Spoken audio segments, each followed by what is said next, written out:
Uy, kuya, Dali natin sa ospital?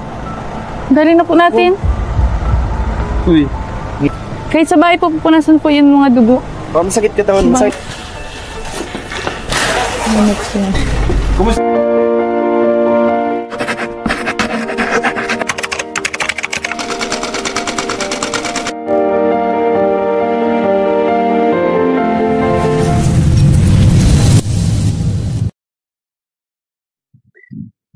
Ayun, good morning, good afternoon, good evening po sa lahat.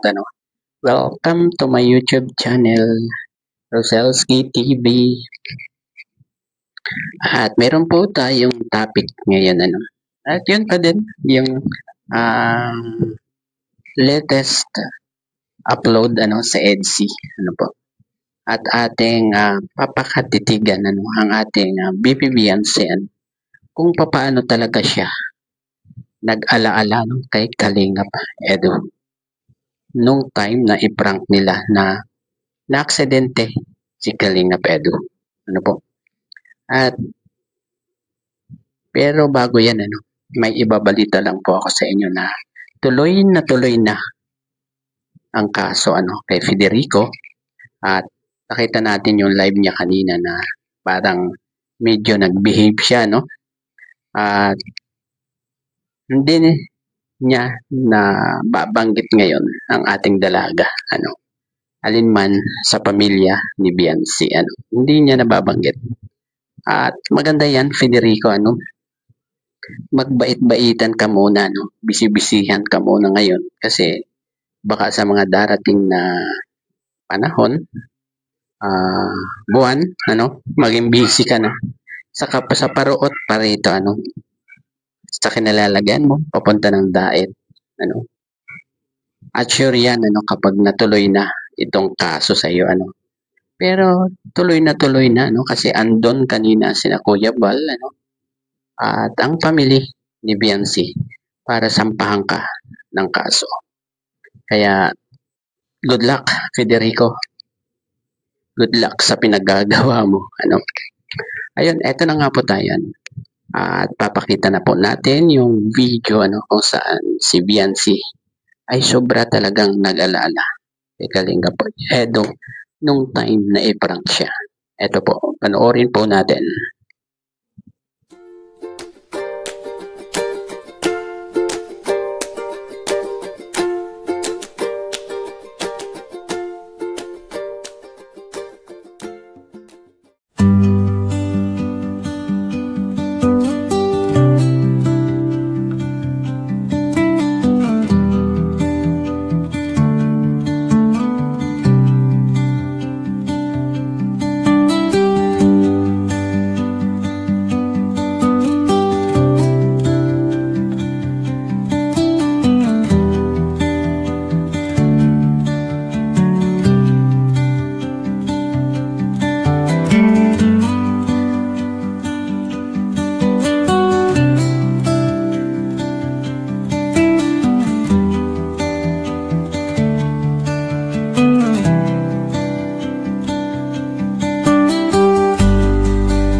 At ayun po kitang-kita sa expression ng kanyang mukha at sa kanyang action na talagang kinabahan siya ng todo. Ano. At yung tingin niya kay Kalinga Prab nung sabihin na dalhin na sa ospital, diba? At nung pagbaba pa lang niya sa kotse, ay talagang dire-diretso na siya kay habi niya para kumustahin ba o i-check ba kung talagang malala yung naging kalagayan ni Kalinga Edo at binusisi niya pa doon yung sugat kung talagang malalalim ang sugat ni Kalinga Edo pero parang medyo napansin niya na wala siyang makitang sugat doon, di ba? Ay nako, pero kitang-kita talaga sa mukha niya yung pagkabahala at pag-alaala sa kanyang hobby, di ba? Pero ang maganda niyan po dahil na prank si Biancy doon sa unang parte ng vlog na yan bumawi naman itong hobby niya sa pagpapakilig, sa paglalambing sa kanyang wifey. Eto po, panoorin po natin. In my bag, today's for us, no time to lag. Feel the world just turning slow. Let the breeze tell us where to go. Every step a beat we can make. Life's a tune, sing it till we break. Concrete warm, I'm under my bare feet. Crowds moving like a heartbeat. Skipping stones in city streams we find. Let's write a new story, leave the old behind. Someone's cooking love in the air, I swear. Every spark in their voices shows they care. Colors splash like secrets on these walls, while laughter echoes through the halls. Feel the world just turning slow. Let the breeze tell us where to go. Every step a beat we can make. Life's a tune, sing it till we break.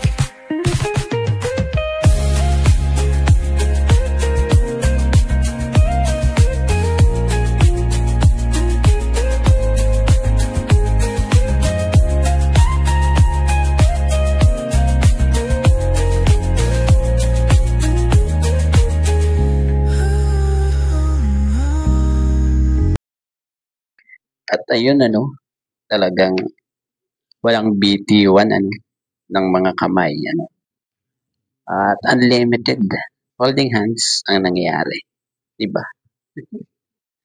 Grabe. Marami sigurong kinilig dito, guys, di ba? Kahit ikaw na nanonood ka, kinilig ka, di ba? Ay, grabe, sana all sana all unlimited holding hands sa kanyang hinahangaan, minamahal, di ba? Ay, grabe na to. Ayun, siguro, hanggang dito na lamang po ang ating pagbablog. Hanggang sa muli po. Bye-bye. God bless po sa lahat.